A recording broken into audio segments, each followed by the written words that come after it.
Bonjour, bienvenue à Fitness Factory. Aujourd'hui, je vais traiter du genou, des problèmes de genou. Il y a de nombreux problèmes au niveau du genou. Ça peut être un problème ligamentaire, c'est ligament croisé, ligament latéraux interne ou externe. Ça peut être un problème de surface articulaire au niveau du plateau tibial, un problème de ménisque.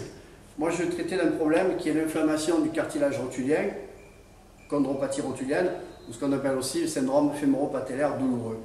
C'est un syndrome qui se manifeste par une sensation de chaleur et de douleur quand vous restez accroupi, quand vous êtes en position assise, vous conduisez, vous allez au cinéma, et petit à petit vous avez cette sensation de douleur qui arrive et qui vous fait mal, et qui dans le temps progresse et qui devient de plus en plus forte. Donc c'est un problème qui peut se résoudre, parce qu'en fait c'est un problème de recentrage au niveau de la rotule. Votre rotule est placée dans un relief, et elle circule dans cette gorge en fait. Ici vous avez le fémur, ici vous avez la rotule. Et quand votre rotule est décentrée, elle vient frotter sur un bord et ça crée une inflammation de toute la zone et de votre cartilage rotulien. En général, la douleur se retranscrit par une inflammation, une douleur juste au-dessus. Si vous touchez le dessus de la rotule avec le doigt, ça vous fait déjà très mal.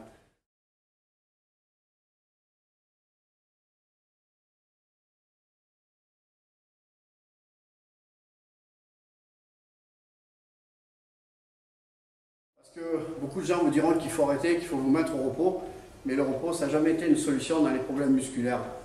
Donc aujourd'hui, il faut savoir que même si vous avez des problèmes de dos, si vous avez des problèmes musculaires, des problèmes articulaires, vous pouvez toujours travailler dessus. Le tout, c'est de le faire intelligemment et de faire les choses correctement de façon à ce que vous puissiez permettre à votre organisme de se reconstruire et de sortir de cette situation. Donc je vais vous montrer les exercices que je préconise pour ce type de problème. Donc voilà pour cette séance.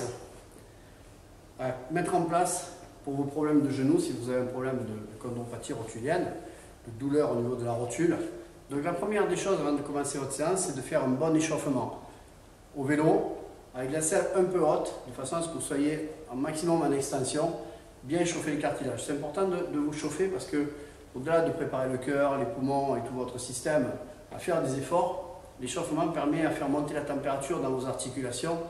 Et cette température qui monte permet à vos cartilages de s'épaissir et donc de mieux protéger vos articulations. Donc chauffez-vous avant de faire votre séance. Ensuite, commencez votre séance de cuisse par l'arrière de cuisse. Ça permettra encore de chauffer vos articulations. Donc, faites vos ischios en premier. C'est pas gênant, les ischios ça ne consomme pas énormément d'énergie. Vous faites votre legs curls, vous pouvez faire vos hyperextensions, vous pouvez faire votre soulevé de terre, genoux tendus. Faites vos exercices d'ischio-jambiers en premier. Ensuite, vous vous attaquez avec des squats. Le squat, c'est le moment le plus naturel qui est en musculation. S'accroupir et se redresser, il n'y a rien de plus naturel. Beaucoup de gens vous disent a priori vous avez du squat, alors qu'il n'y a rien de plus naturel que le squat.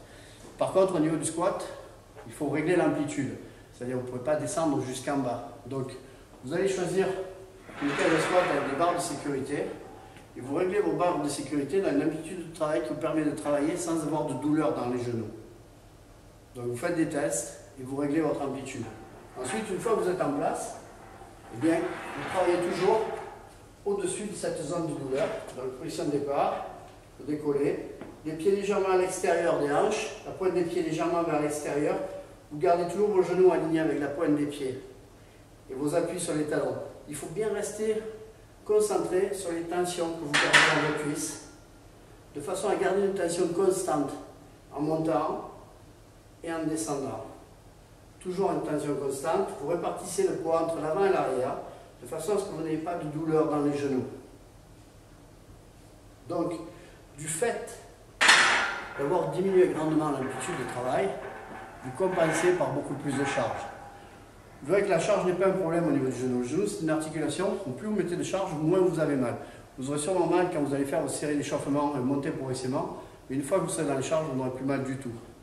Donc, choisissez bien l'amplitude de travail, gardez les genoux légèrement fléchis en fin d'extension, gardez une vitesse constante pour garder une tension constante dans le genou. Il ne faut pas qu'il y ait de variation de tension au niveau du tendon et au niveau du quadriceps, toujours constant.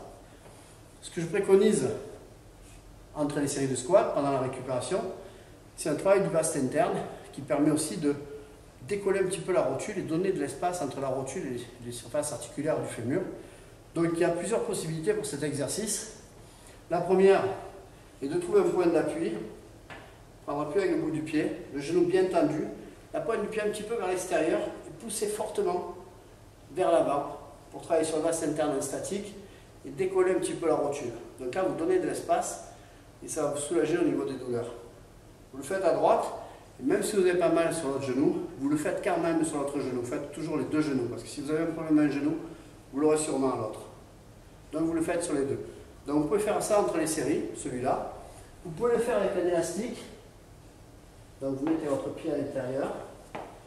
La pointe du pied légèrement vers l'extérieur, toujours, ici. Et vous allez faire des petits mouvements vers l'avant, avec votre genou tendu au maximum. Pareil, pas de variation de tension dans le genou. On garde une tension constante. Et là, on va décoller la rotule, donner de l'espace et recentrer la rotule. D'accord? Pareil, des deux côtés. Si vous n'avez pas d'élastique, vous ne voulez pas le faire avec un point d'appui, vous pouvez le faire avec un gym band. Vous placez votre gym band sur le pied, mettez en position assise, pointe du pied vers l'extérieur, petit mouvement vers le haut. Et vous pouvez charger un petit peu pour rester en série de 15 à 20 répétitions de chaque côté. Cet exercice-là, si vous avez mal au genou, vous pouvez le faire tous les jours à la maison. Tous les jours un petit peu pour accélérer le processus de récupération. Donc ça, c'est le plus important dans votre séance. L'amplitude des squats, la tension constante et le travail en statique ou légèrement en dynamique pour le vaste interne et décoacter la rotule. Une fois que vous avez fait ça, vous pouvez faire de la presse. Au niveau de la presse, ce sera exactement le même problème. Le bon positionnement pour les cuisses et surtout vous réglez l'amplitude de la presse de façon à rester dans une amplitude qui ne vous fasse pas mal. N'allez pas en extension complète, vous gardez toujours une tension constante dans le genou et vous travaillez à vitesse régulière. Un des exercices à proscrire en cas de ce type de problème, c'est la table à cuisse. Alors si vous avez une table à cuisse avec des plaques et des charges additionnelles, alors ça c'est à proscrire absolument, à moins que vous ayez une cam du style Nautilus, vous avez une charge dégressive en fin de course et en début de course, ça vous pouvez le faire, mais à mon avis elles sont très rares sur le marché aujourd'hui, pour ne pas dire inexistantes. Sinon, si vous avez une table à cuisse à poids libre, quand ça ira mieux, vous pourrez le faire, mais vous le faites en course interne, c'est-à-dire en contraction complète, mais en étirement incomplet. C'est-à-dire que sur la table à cuisse, vous allez rester sur le tiers supérieur du mouvement. Pareil, en gardant une tension constante et en restant bien en extension en haut, en allant chercher la contraction au maximum, de façon à ne pas mettre de tension sur la rotule. Si vous travaillez sur la table à cuisse avec une charge, quand vous êtes au départ ici du mouvement, votre rotule est carrément plaquée sur la surface articulaire. Et là, vous accentuez le frottement et ça peut augmenter le problème de la rotule. Et en général, ce type de problème provient de tables à cuisse qui sont mal faites. Donc, évitez la table à cuisse pendant un moment. Vous avez deux exercices comme le squat ou la presse. Vous focalisez là-dessus et vous faites sobre mais efficace. Vous essayez de mettre des charges, faites des séries et travaillez. Par contre, il faut rester à l'écoute. Si vous sentez que ça commence à faire trop mal, vous arrêtez. La séance d'après, vous reprenez et petit à petit, vous construisez comme ça. Il faut vraiment rester à l'écoute des douleurs, des sensations et de ce que vous vivez. Allez, à vous, bon courage.